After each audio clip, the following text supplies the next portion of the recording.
અમદાવાદના ચાંદખેડાની સાકાર સ્કૂલને ₹22 લાખથી વધુ ફી વાલીઓને પરત કરવાનો આદેશ કરવામાં આવ્યો છે। શાળા પર એફઆરસીના નિયમ ભંગ કર્યા હોવાનો આરોપ લાગ્યો છે અને જે બાદ ડીઈઓએ શાળાને સુનાવણીમાં ફી પરત આપવા અથવા તો સરભર કરવાની બાંહેધરી આપી છે। સાકાર સ્કૂલે 30,800ની જગ્યાએ ₹39,000 ફી વસૂલતાની સાથે જ આ નોટિસ ફટકારવામાં આવી છે। ત્યારે આ અંગે 10 જેટલા વાલીઓએ અમદાવાદ શહેરના ડીઈઓને લેખિતમાં રજૂઆત કરી હતી।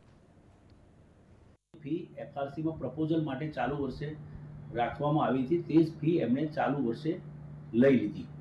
ખરેખર એવું બને છે કે એફઆરસીએ મંજૂર કરેલી ફી જ નથી, એ જ ફી એમણે લઈ લીધી અને આ પ્રકારે એમની જે છે બેદરકારી જે કહી શકાય તે ચોક્કસ સ્પષ્ટ જોવા મળી અને આ બાબતે 741 જેટલા વિદ્યાર્થીઓની ફીસ કલેક્શન કરવામાં આવ્યું છે।